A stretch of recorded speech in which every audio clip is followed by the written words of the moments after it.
Bonjour à tous, mon nom est Cédric Lukusa Branham, croyant du message de l'heure. Aujourd'hui, nous n'allons pas parler beaucoup.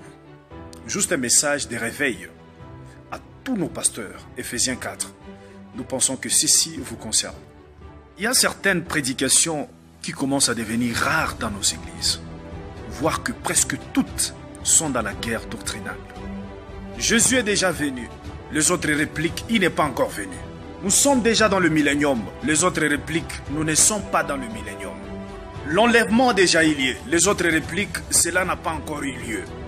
C'est moi qui prends la relève. Les autres répliquent, ce n'est pas toi qui prends la relève. Les morts sont déjà ressuscités. Les autres répliquent, où sont-ils? Ils ne sont pas encore ressuscités. Vraiment, nous autres, nous nous interrogeons de savoir, pasteur, est-ce qu'il n'y a que ça? Les prédications prennent l'allure d'une compétition. Je dois déclarer ceci pour leur prouver que je connais plus que les autres. Une année dans l'église, derrière la chair. Toujours en train de prêcher comment la seconde venue a déjà eu lieu. Comment les morts en Christ sont déjà ressuscités.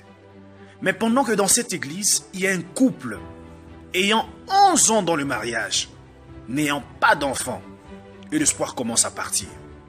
Et ce couple a besoin de genre de prédication telle que la foi, dont la foi d'Abraham. Le pasteur devrait insister qu'il suffit d'avoir cette foi et Dieu peut le faire encore. Ces genres de prédications sur la foi deviennent rares dans nos églises. Ils disent que ce sont de prédications terre à terre. Alors, si ce sont de prédications terre à terre, pourquoi Frère Branham a-t-il prêché sur ça? C'est là où nous pensons que vous avez failli, pasteur.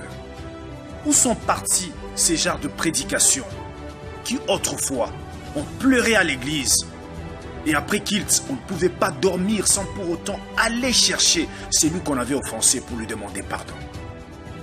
Où sont partis ces genres de prédications qui autrefois éliminaient le querelle, le rancune dans l'église? Une sœur qui vient chaque jour à l'église mais ne s'entend pas avec sa sœur en Christ, toujours dans l'église. Trouvez-vous cela normal? Où sont partis ces genres de prédications? Où sont partis ces genres de prédications qui autrefois c'était difficile de voir un frère mentir son frère, escroquer son frère? Ces genres de prédications deviennent rares. Voir que vous les avez prêchés que mentir, ce n'est pas ça un péché, et que le péché c'est l'incrédulité. Et vous vous êtes arrêtés là-bas. Maintenant, voilà les conséquences. Nous avons des escrocs, des bandits, bien remplis que de mystères dans leur tête. Où sont partis ces genres de prédications?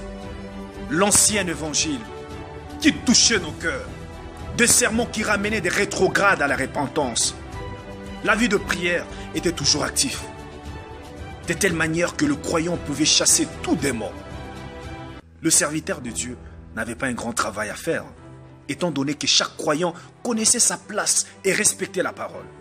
Mais aujourd'hui, que s'est-il passé? Pourquoi ce changement brusque? Le prédicateur prêche de mystère aux gens non sanctifiés. Voyez l'état de nos églises. Aujourd'hui dans nos églises, on nous prêche que de mystère. Qu'on est déjà au ciel, qu'on est déjà au millénium, que tout est accompli, que nous n'attendons plus rien. Tout cela c'est bien, mais la vie, où est la vie de gens du ciel? Où est la vie de gens qui sont déjà dans le millénium? Pasteur, quelle est la solution pour cela? Prêchez-nous cet ancien évangile, l'évangile qui touche le cœur des âmes et les amène au Seigneur. L'évangile qui nous fera retrouver notre premier amour pour le Seigneur. L'évangile qui nous fera prendre conscience et mener une vie pieuse dans le Seigneur.